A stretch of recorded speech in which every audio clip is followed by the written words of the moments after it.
Welcome to the CouchScouts Podcast. We provide league-winning analysis, advice, and tools to help you dominate your league and build a dynasty. Scout, draft, win. Here's your host, Matt Cooper. Welcome to the CouchScouts Podcast. I'm your host, Matt Cooper. With me is my co-host, Matt Rupert. How you doing, man? I'm doing great. I'm surviving. All right. It was a great day. Had a great day at work. And I'm still feeling a little under the weather. So in that sense, I'm powering through. It is cold and flu season here and everywhere. No escaping it with the kids. Our guy, Matt Jackson, is down for the count again. When he texted us yesterday and said, "It's back," I couldn't even believe it. And his wife's down too. So y'all that are praying people, pray for Matt Jackson. It's been a rough couple of weeks for the Jackson family. Flu has hit their household many times over. So prayers up for him. But on tonight's podcast, we're going to be continuing our Inside the Prospect series. Tonight, we are going to be discussing Quinshon Judkins, running back out of Ohio State. This is the third week in a row that we have covered an Ohio State prospect on the podcast. So if you haven't yet, go back and listen. We covered Emeka Egbuka and Travion Henderson. And this week, it's Quinshon Judkins. So he is listed at 6 foot and 219 pounds. He's a junior. He was the number 53 running back in his recruiting class, was only a 3-star prospect. So this was not a blue chip recruit. Started his career at Ole Miss before transferring to Ohio State this year. And he's had quite an impressive college career, Matt. He started out at Ole Miss as a true freshman, 3-star recruit. Zach Evans was in the backfield, which we know he ended up being a 6th-round pick and was not the NFL guy that everybody thought he might be, but he was a Debbie Darling. I mean, you're talking about a 5-star running back recruit, number 2 in his class behind only Bijan Robinson was Zach Evans. And he had just transferred into Ole Miss and was expected to be the star of that team.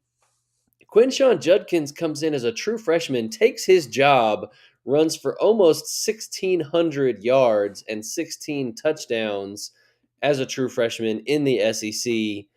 That's pretty impressive. Yeah, his stat line is just pretty ridiculous. In the SEC for a freshman, it's just bananas what he did. And just watching his tape, I went back and watched a couple years worth of games, and not just this year, to really kind of get a sense. And he just came in pretty much fully developed. He doesn't look like a normal freshman, and he's just pretty much carried that throughout the rest of his career. He looks similar to like the player he was. So it to me, it's kind of crazy. Like, I don't feel like his game evolved that much, but it didn't need to. He's just the same kind of really good all around player. Not to bury the lead here. Yeah. So sophomore year, he comes in, puts up almost 1,200 yards with also 15 rushing touchdowns. Now, almost the same number of touches as his freshman season, but 400 less yards and 4.3 yards per carry. So the efficiency was not there his second season at Ole Miss. And then he transfers. He goes to Ohio State, splits the backfield with Travion Henderson, almost dead even, 50-50. And he goes for over 1,000 yards again on 5.5 yards per carry with another 14 rushing touchdowns. So he did not have, in 3 collegiate seasons, he did not have a year where he did not cross 1,000 yards and he did not cross double-digit rushing touchdowns. That's pretty impressive from a statistical standpoint. Oh, and by the way, he finished it with a national championship. So understandably, Quinshon Judkins has been on radars for a few years now if you play the Devy format. And he's a player that most people are talking about as a top 3, if not top 5 back in the class. And we're going to talk about tonight, is that justified? Is he that high for us? What do we see on film? So if you're new to the show, This Inside the Prospect series is my favorite one of the year. We get into the film. We're film grinders. We have all 22 tape that we access through dynastynerds.com. If you want to check that out, use promo code COOP. You can get 15% off. That's where we watch all of our rookie film. And we watch at least 5 games on every prospect. In this case with Judkins, I watched significantly more than that because especially his current year stuff, because he was splitting with Travion Henderson, the touch count was a little bit low, and the clips were like 3-4 minutes long instead of 8, 9, 10 minutes long. And so I just didn't feel like I had a great feel. Even a couple of them, one was against Akron, another was against Western Michigan. So I wanted to watch more to get a better feel for who he was as a player. So I watched a ton of film this week. We make extensive notes. We go trait by trait. What do we see in vision, elusiveness, power, athleticism, so on and so forth.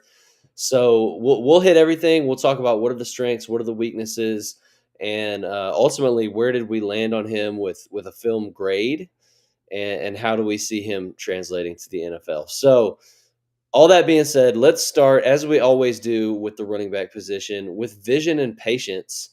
And I'll turn it over to you, Rupert. What did you notice here from Judkins? I feel like this has just been a common theme as we've gone through this rookie class, and I just really like his vision and patience. Really good in these areas. I thought he was really patient, especially at Ole Miss, where I felt like they were running a lot more power. He did a really good job just kind of waiting behind the line, letting his guards kind of make their way up and then, hit the hole up the field. He's definitely much more of a north-south runner. So I ended up grading him at a 7.5 on vision, 8 for patience. And the only reason I went 7.5 instead of 8 is because I felt like I would see some cutback lanes where he could get some extra yards, but he just kind of bury his head, get skinny. He still would pick up yards, which is a really great trait from him because you're pretty much never going to get behind schedule handing him the ball.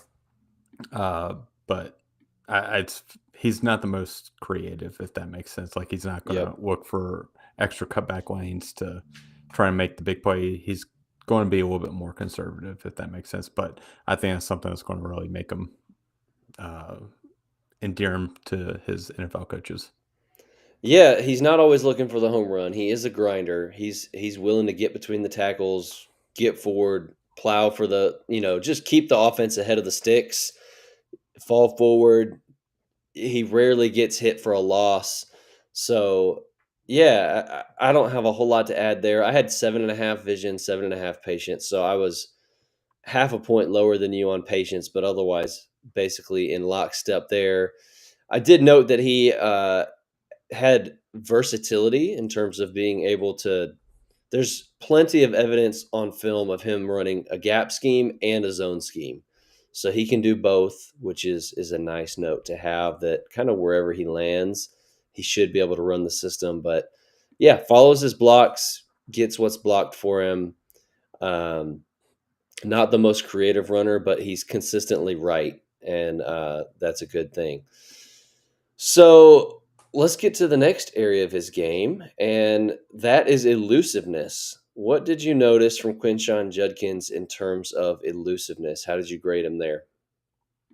I graded him like all right. I have him slightly above NFL average here.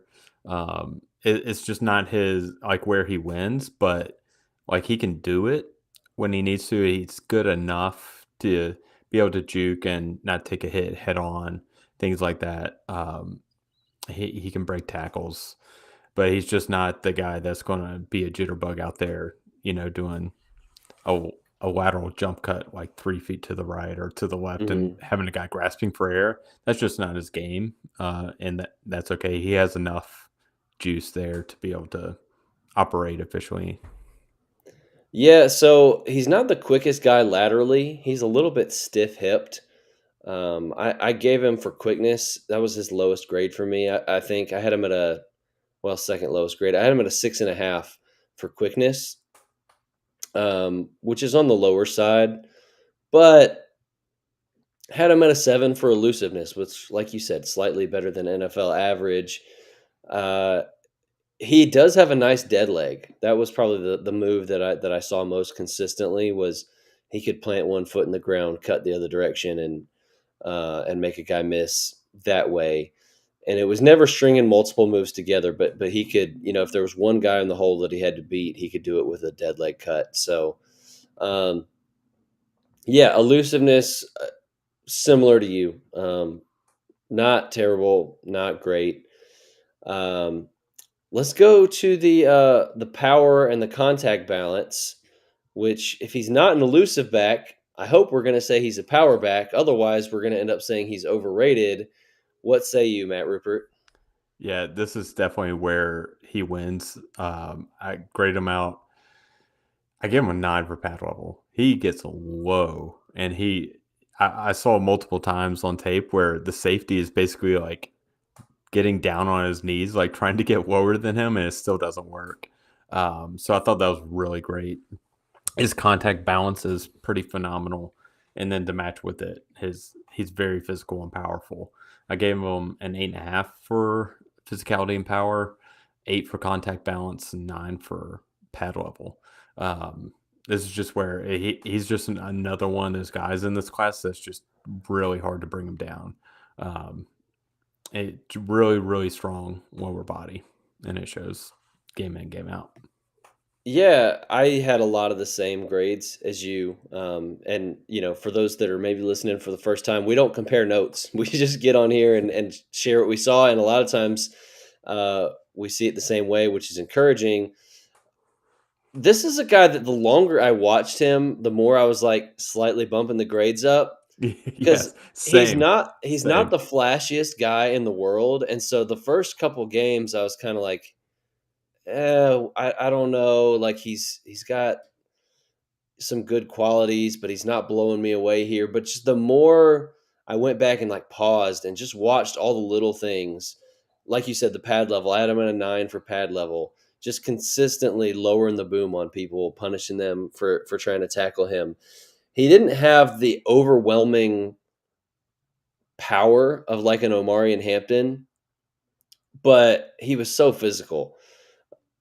I don't know. I'm curious to hear your thoughts on this, Rupert. Did he look 219 to you? He looked thick for sure. Yeah, I would say yeah. I think he Okay. did.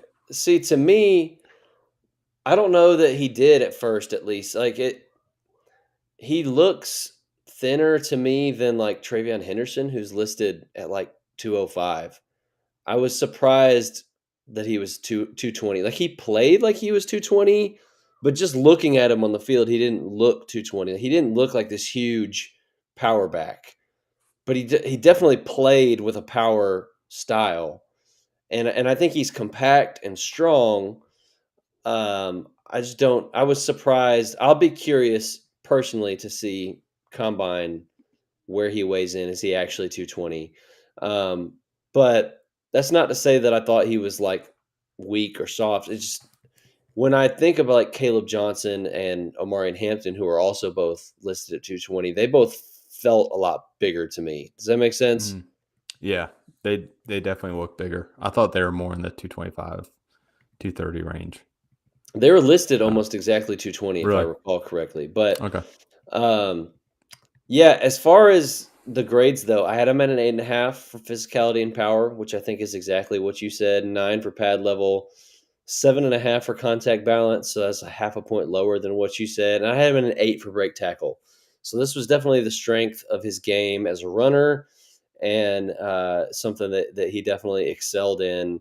It wasn't the highlight package of like an Ashton Genty spinning out of every tackle, impossible to bring down. And it wasn't the truck stick package of an Omarion Hampton. It was just good physical running, like hard nosed running. Like he made you pay for trying to tackle him, and he almost always popped you backwards for a couple extra yards. He wasn't breaking as many tackles as he was just picking up hidden yardage everywhere. Yeah, he's one of those guys that remind me of Leonard Fournette, like another guy that always fell forward an extra 3-4 yards. No matter where he got hit, he's getting an extra 3 or 4 yards. So, like you said, those hidden yards just really add up in a game. Help the offense stay on schedule, not get behind, and bad passing downs on third down. And it's just, I think he's going to be a really good pro. It's funny you said the same thing because I started off underwhelmed through like the first 3 games. I was expecting I wasn't expecting there to be a gap between him and Travion Henderson in my perception, but the more I watched it, there's a lot of subtlety to his game. It's not all flash. There's some subtlety there. Like the dead legs, they're not as, flashy as like the crazy jump cuts that we would see from some other prospects in this class, like a Dylan Sampson. But or an RJ Harvey. Yeah. We're going to be talking about RJ Harvey. I don't want to tease too much there. I know. Shameless plug. We're going to be talking about RJ Harvey on the bonus show for members only. So if you're not already, subscribe to CouchScouts.com. It is a treasure trove of resources to help you dominate your rookie draft and ultimately dominate your dynasty league. We have all 22 film in there, not on the offensive rookies, but we have some defensive rookies. We have a lot of underclassmen Devy guys, so you can get in there and scout guys like Jeremiah Smith. And our rookie guide is going to be the ultimate cheat sheet for dominating your rookie draft. We've got one-on-one team consultations and then the bonus podcast, which I just mentioned. So we're covering a lot of the sleeper names that you want to know. Like, okay, I'm hearing some buzz on Twitter for RJ Harvey. Should I buy into the hype? Sign up at CouchScouts.com. Listen to our bonus podcast. We got you covered. Or if you don't want to listen to the podcast, read it in our rookie guide. We're going to be very thorough, and we're going to give you everything you need to know on the class. So you can get that for as little as $5 a month, and you can save 15% by signing up for an annual subscription. So check it out, CouchScouts.com. And without further ado, let's get into the second half of our breakdown here. And the next thing we're going to talk about is athleticism. So burst, quickness, long speed, and obviously size adjusted with that because, whether I think he is or not, he's listed at 219. That's all we've got to go on right now. So is he a plotter, or how athletic are we talking about here for Judkins? What did you notice? I definitely wouldn't call him a plotter, but he's not a home run hitter at all either. He'll make guys miss, like we saw in the championship game. He'll break off long runs, but he's probably going to get caught by a cornerback or a safety. But people knock him for that, but it's really okay to me. Yeah. Like the guys that are averaging 5 yards a carry, keeping the offense on schedule, doing his job, like those guys have a place in the NFL. Everyone can't be a Devon Achane and just be a home run hitter no matter where you're at on the field. And I'm not going to knock him for that, but just grading him, I gave him a 6.5 for game speed. But I thought his burst, particularly north-south, was pretty good. Gave him a 7 there, and then 7 on the quickness because I saw a lot of the same things with the kind of like just one cut ability. So, and we talked about it just a few minutes ago, like the subtlety to his game. He has some pretty good quickness in a phone booth, running up the middle, just like a two-legged, like little cut to kind of get out of the way of a swatting defender, things like that. Okay. So you said 6.5, 8, 7 for those three? No, 6.5, 7, 7. 7, 7. Okay. So I had him a little bit higher on the burst than you. I felt like I was seeing him defeat angles quite a bit in that first 10-yard from the line of scrimmage. It was the long speed that he couldn't maintain it. So I had him 6.5 game speed. Like you said, he's getting run down. Just not when he gets in the open field and it's a foot race, he's not usually winning it. But the short area burst, I was really impressed with, particularly for a 220-pounder. I felt like that jumped off a number of times. So I had him at an 8 for burst, but I had him also at a 6.5 for quickness. So I felt like he was a little stiff-hipped, changing directions laterally was not a strength for him.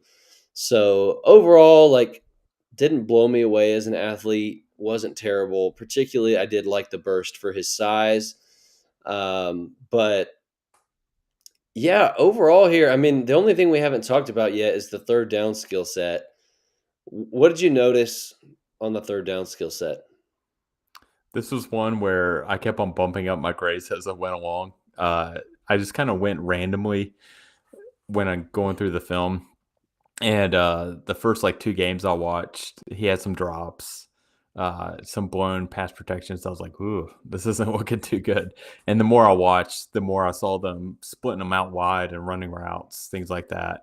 I still did see a decent amount, not a decent amount, but I still saw drops, but I still like saw him out wide catching with his hands away from his body. So they were using him as a weapon in that area. So I gave him a 7.5 for receiving, and ended up giving him a 6 for pass protection. It's respectable, not great. After watching Henderson, I Right. guess like I feel like my grade probably could be a little bit higher there, maybe like a 7. But going from watching Henderson to him, it just felt like there's a big gap there. Yeah, I had him at a 7 for catching and a 6 as well for pass pro. So we were again within like half a point of each other. I The receiving, I put that he had soft hands, but not much in terms of route running. I didn't really see any, maybe a wheel route or two, but not really being split out wide. Like what I saw out of Travion Henderson on the same team, I felt like was significantly more versatility, whereas Judkins, it was more of just the close to the line of scrimmage, dump off, get some yards after catch, check down, which is fine. Yeah. Pass fail, he passes. But he's not a dynamic third down threat in my mind. And the pass pro, I just said like he gives good effort. The technique needs work. The awareness was pretty good. He got between his man and his quarterback, and he would usually impede him, often by diving at their legs rather than standing up and Yep. actually blocking the guy. But it was effective. It was a little ugly, but it was effective. He was willing. He's got a big body. He was willing to throw it in there. Definitely room for improvement there. So yeah, overall, I don't know if you guys that are listening get the impression that we're just kind of whelmed with Quinshon Judkins. Like we're not underwhelmed, we're not overwhelmed, just whelmed. That's how I feel about it. I've got him at a 74.83, which is actually a very respectable score. That's similar to That's right in the exactly range the of score I have. That's very 74.83. That's wild. that's yeah. Um, Yeah, so that's my score, which on our scale would put him in the range of flex, squarely on the high end of a flex option, bordering on fantasy starter. So it's not a bad grade at all. In fact, my highest last year was Jonathan Brooks at a 75 point something. So he's within a point of my top guy from last year. This year's class is a different animal. So I got to be honest that compared to some of the other guys that we studied, I wasn't as impressed. Like, Genty is 11 points higher than him. Hampton is a solid 3 points higher, almost. Well, 2.5. I'm a point and a half higher on Travion Henderson, and then there's even some other guys that are more sleeper names, like a Cam Scativo, that I have higher than Hampton right now. So didn't hate him. I don't think he's going to be in my top 3 in the class. He might be in my top 5 pending draft capital and things like that. So, yeah, don't love him. Don't hate him. I think he's a solid back. I think there's a place for him in the NFL. I think how an NFL team uses him is going to be key for his fantasy outlook because he's capable on third down, but he doesn't blow you away. And so if he's on a team with a guy like a Rashad White or a Bucky Irving or, anybody that actually is good in that area, he's going to come off the field. And if he's just a 2-down grinder, then all of a sudden he's touchdown dependent. And we know he can do that because he had double-digit touchdowns every year that he was in college. But it's a tough way to make a living sometimes. So it's going to be interesting to see how high he gets drafted, what team he gets drafted to, and what kind of role he ends up earning at the next level, because he's a guy that's going to need a lot of touches, I think. Even in college, he wasn't the most efficient runner. He had a career average in college of maybe right around 5 yards a carry, which usually for a high-level NFL prospect, you're wanting like 6+ yards a carry from college, and you expect that that's going to go down in the NFL. They're going to be less efficient in the NFL. So I don't know that Judkins is going to be the most efficient runner, and I don't think that he's got the greatest third down skill set. So that just kind of leaves you like he needs a workload. He needs a lot of touches so that he can wear that defense down. He can rack up the touchdowns. So he's going to be pretty landing spot dependent, I think. Do you agree with that? Agreed. And I feel like I've said this ad nauseum at this point, but so many of these running backs are very close in our film grade that I think things are going to change a lot depending on the landing spots in the draft with how we end up ranking them overall. And he totally falls square in on this. I agree. I think he's going to need a lot of touches. He's not going to be a guy that you give 10 to 15 touches a game. He's going to be a fantasy starter. I don't think that's the case. Yeah, for sure. And I know it might, if you're listening and it sounds like a cop-out to say, oh, let's just wait for the draft. Let's wait for landing spots. Really, we don't usually do that. That is like, if guys are really close, we will let that type of thing be the tiebreaker, but we're not the kind of guys that we're doing all this film eval just to throw it out and change everything after the draft and move all of our rankings around. Like that's not really how we operate.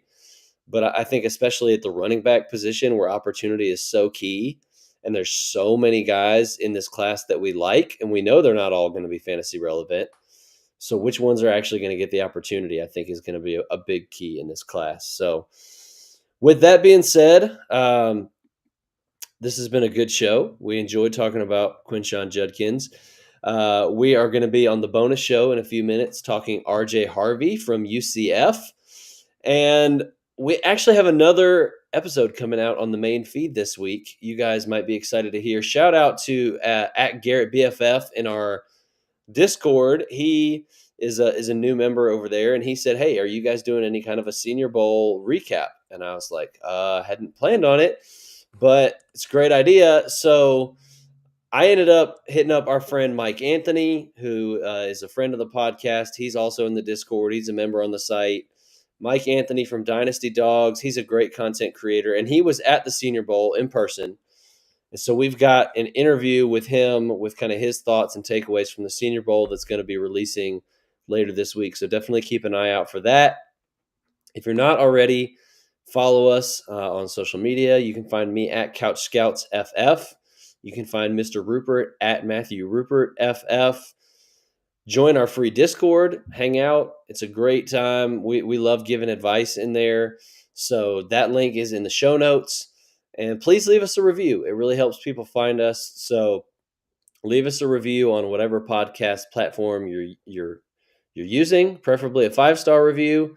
And appreciate you guys' support.